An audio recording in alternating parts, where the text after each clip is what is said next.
नमस्कार भैया लोगन। देखला है ना जवन हम देखनी है आप लोगन देखला है ना। आज बतावत है बहुत तड़कता भड़कता जवानी 16 वीडियो लाया हूँ। आज इनका ना क्या बोलते हैं लाल बाबू का फिर से मैं काटूंगा। तो भैया लोगन देखा इस जवानी के तड़कता भड़कता वीडियो और रोमांस से भरपूर। एक लड़का कमाई करत बानी अपने बेटवा से रोमांस और तनी ध्यान लगा के देखा और देखा बतानी हम। पहिले पहिले जब पिया भिरी गई अखिया बनो मजी से कैसे मिललू। का कहला है लाल बाबू, पहिले पहिले जब पिया भिरी गईलू आ बलम से कैसे अखिया मिललू। आ देखत है भैया लोग ना सारे सज्जे रोमांस कह के धैन आवत हैं भरे पब्लिक में। और लाल बाबू पूछत हैं कि पहिले पहिले जब गईलू पिया भिरी गईलू तो कैसे अखिया मिलैलू। तुरंत डायरेक्ट 162 के टैरिफ कराए हैं, लहंगा के रोमिंग फ्री हुई है भैया लोग। चलो देखल जाए आगे, बहुत मजा आवे वाला बा। और चैनल सब्सक्राइब कला कसम से बतावा थी आज ऐसा खिंचाई करब न तो हम लोगन का याद रखबा।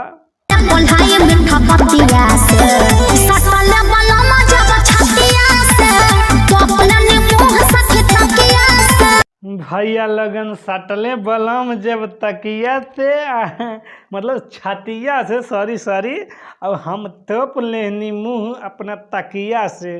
अरे भैया लोगन तकिया से एक तो नाटक हाथ होलो उनके दिखावे खातिर।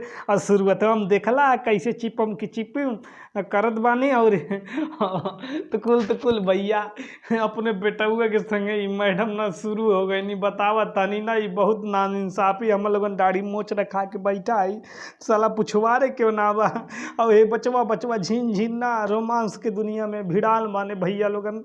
बतावा आप लोगन हम लोगन के का हो आए कौनो बात ना। चला आगे दिखावा तनी मैडम के देखी संतोष कई लेवल जाए का हो भैया लोगन। सही का तानी नु कैसन फील भइल पूरा जब धइले के बताव तो निका कहू कोइले। हाय कैसन फील भइल पूरा जब धइले खुल के बतावा सखी कहाँ कैले। तक भैया लोगन देखा था ये मैडम के जवानी देख के ना बतावा थी ना दिल में ना वो इतना तगड़ा रोमांस ना बतावा थी ना। पवन और खेसारी कहा करी हैं लाल बाबू एकदम छा गई बतावा थे एकदम अपने मतलब कहाँ बताई भैया लोगन। कुछ कहलो ना जाता बसरते इतना तगड़ा रोमांस ना आज तक हम कोनो वीडियो में ना देख ली भैया लोगन। बतावा थी दिल खुश के गनगनाई एकदम बतावा थी। चलो तनी देखल जाए आगे और देखे के बढ़िया मिली। पहले तो हमारो के लागल मीठा हो एक झटका में पहले साथ सारा कीट हो। अरे पहले तो लागल हमरा के मीठ हो एक झटका में कैले साफ कीट हो। मतलब कहे का चाहता रू मैडम एक झटका में साफ हुई है तहार मतलब दुख दर्द दूर हुई है। तो दुनिया के रीति रिवाज है मतलब कहे के मतलब पूरा पब्लिक के तो बिना तोहरे बतावे केहू के ना पता चली ना। का बताई लाल बाबू मतलब बचवा आया भाई रोमांस करे भिड़ा गईला मैडम के संगे। तो और अम्मा लगी हैं उम्र में वो सही टाइम पे शादी हो गल ना तोरे खिलौता बता दे भैया लोगन। जवन मन का है तो भोजपुरी है कुछ भी डालता कौन दिक्कत ना। बस रोमांस रहा टैक्टिक रहा एकदम पब्लिक तो धुआंधार लाइक 1 मिलियन एकदम बतावा थी। परिवार संगे देखे लायक बतावा ना देखे लायक बना भैया लोगन कौनो बात ना।